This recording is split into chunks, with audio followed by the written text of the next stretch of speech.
Hey everyone, welcome to episode 13 of my Baldur's Gate 3 report cards. Today we're going to cover Moonbeam and Gust of Wind. After the video, you can vote on what tier you think the spells should be in the polls in the description. Let's get started today with Moonbeam. Moonbeam. Call down a beam of light that damages any creatures that enter the beam or start their turn in the light. You can use an action to move the beam. This costs your action and your spell slot and your concentration, and it does 2d10 radiant damage.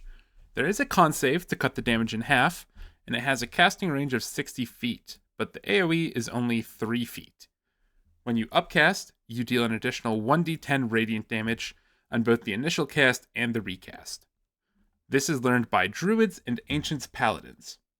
So Moonbeam deals 2d10 radiant damage, but really it's going to do 4d10 most of the time. That's because this is going to apply both when you place the beam and on the start of enemies' turns. This means it's going to do a deceptively large amount of damage, and it's going to upcast very, very well. 2d10 would be the best upcasting we've seen to date because of the double dipping on the damage. Now, with all these good things in mind, you might wonder how Moonbeam stacks up against other strong damaging spells. So let's jump back to the average damage chart, and I'll be quick this time since we've seen it quite a few times in the series so far. Just on initial glance, we can see that Moonbeam is, at level 2, tied for the most damage in the game with Inflict Wounds, and it actually continues to be the highest as we upcast, even higher than Cloud of Daggers, which I pointed out upcasts very well, far higher than Scorching Ray and Inflict Wounds, and even when we add in the higher level spells, Disintegrate is the only thing that's going to outpace it, and Disintegrate is single target with a dex save. Unlike Cloud of Daggers though, Moonbeam does have a save to cut the damage in half, and it's a con save.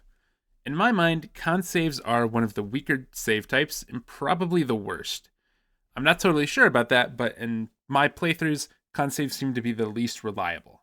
So even though the damage is quite high on average, in practice, it's going to get cut in half a decent amount of the time. Moonbeam also has a pretty odd quality to it, in that the Moonbeam counts as a summoned entity. This has some pros, and this has some cons. The first one I'm going to mention is that you can cast Sanctuary on your Druid, and damaging with the Moonbeam won't break it. This is incredibly broken, and I'm not going to take this into the rankings, because I would consider this to be the highest level of cheese there is, but it is a very powerful interaction, and if you want to use it to get your gold dice, go ahead. There are a handful of other interactions that stem from this. Item and class effects won't apply to Moonbeam, and this can really hamper its ability to abuse those strong abilities. Most notably, you can't stack Radiating Orb with Moonbeam, which is one of the huge pluses of radiant damage. On the plus side, Moonbeam also is not going to reflect damage back to you against enemies that have Radiant Retort or Fleeting Protection, so that's a nice bonus for those encounters. And the other big downside I want to point out, other than the items thing, the AoE on this spell is tiny. The beam has a 3-foot or 1 meter radius, so often you're going to be able to cast this on top of 1, maybe 2 enemies. Occasionally, enemies are just going to sprint through it due to poor pathing, so you'll still get a lot of value. But if you're using this as like an AoE spell, you're not going to be able to catch many enemies. And the last thing I do want to mention before we get into the grades is that when you are wild-shaped, you can't move the Moonbeam.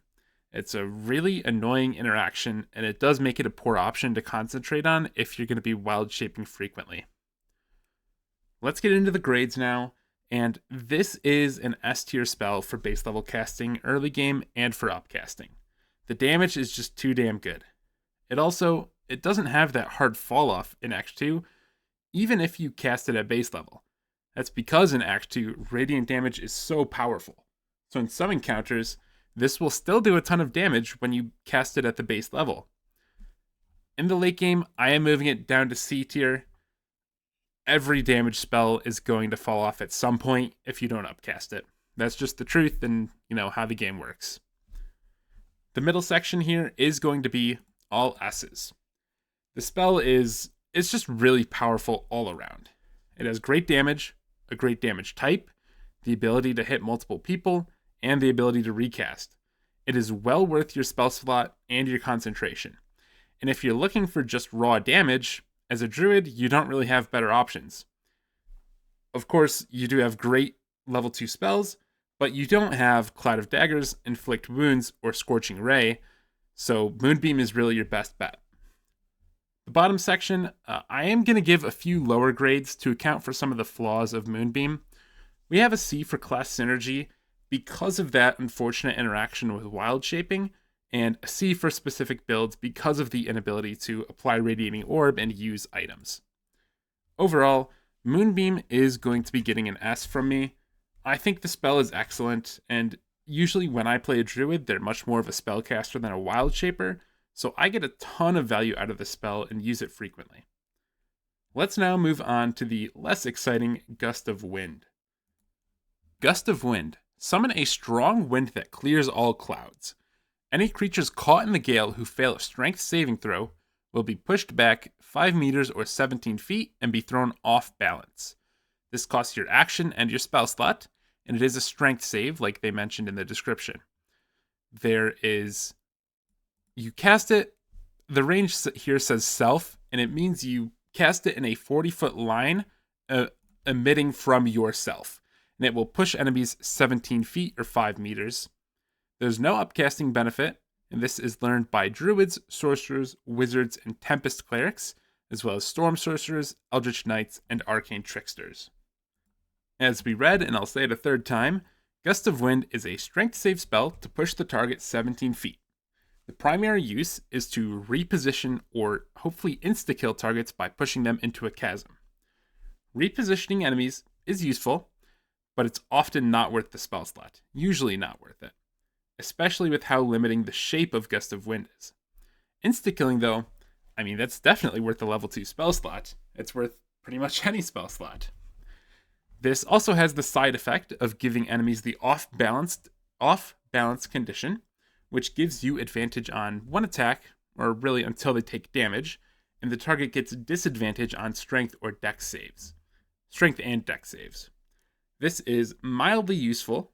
You can use it on enemies with low strength but high dex to make your next dex spell better, but really this condition is just a minor inconvenience. One of the 2 key reasons that this spell is so weak, though, is that the geometry is just really bad on this spell. You cast it in a 40-foot line to push enemies back 17 feet. So you need to find enemies who are close to a chasm, then you need to position yourself basically like perpendicular to them at a range of like 30 feet away. Getting that all to work is quite limiting, and most of the time you won't be able to catch multiple people. The line's not very wide. It's long, but the length doesn't matter because the first 2/3 or so of the spell won't push people far enough to kill them. If we compare this to Thunderwave, which is a level 1 spell that also does damage, it pushes enemies 27 feet so they can be further away from the edge, and the geometry makes it easier to hit many people. And that also kind of goes into the second key reason the spell is so weak. It's just outclassed by pretty much every other feature that pushes enemies. Everyone who gets Gust of Wind gets Thunderwave. Everyone in the game gets Shove. And already we have a better option to push enemies with both spellcasters and marshals. On top of that, there's Repelling Blast, Pushing Attack, Thunderous Smite. There are many, many abilities of varying quality, granted, that push enemies, but they're all better than Gust of Wind. There is one good use case for Gust of Wind that I haven't mentioned yet, though. Gust of Wind removes clouds. They don't come up too often in play, but the Sharans use Darkness, a handful of enemies, Balthazar and Mystic Kyrian, use Cloud Kill, and Stinking Cloud will come up a couple of times. Gust of Wind can be used to push those clouds away, which can be helpful in a pinch. You could just try to stop the target's concentration instead, especially against Cloud Kill, because they'll just recast it. But if you can't get rid of an enemy's concentration, Gust of Wind can help. There's no save associated with it, it just pushes it away. The grades on this one are going to be rough. I think that this spell is just outclassed so hard, and even when I was specifically looking for times to cast it, they just never came up. I am going to give it a bit of credit for the cloud case, but overall it's going to be pretty poor. I've given this an F for base level casting. This is not a case of the effect of the spell being bad. It's just that it's so severely outclassed that I would never learn or cast this spell. I would always try to use some other way to push an enemy. I've also given it some pretty poor grades in the middle, but I gave it a C in uniqueness and specificity as some credit for the ability to blow away clouds, and that is enough to save the spell from being F tier overall. I think this spell is going to be a low D tier spell. Let's now move over to the tier list to put the spells in. Alright, I'm going to be putting Gust of Wind towards the bottom of D tier. I think the use of pushing is just too outclassed by other abilities to ever be used, and the use of dispersing clouds is nice, but it doesn't come up often, and even when it does, it's not that great. I'll also mention there's a slight change in the D tier. I've moved Magic Weapon up. I still don't like this spell, but when I was looking at the list of F tier spells, it didn't quite fit in. It was definitely a step above them, so I moved it up to D tier. Moonbeam will be in the middle of S tier here, above Hold Person and behind Warding Bond. I think it is a top tier damaging spell, but when I compare it to Clouded Daggers, I like the AoE and the consistency more, and I think this is a pretty appropriate placement.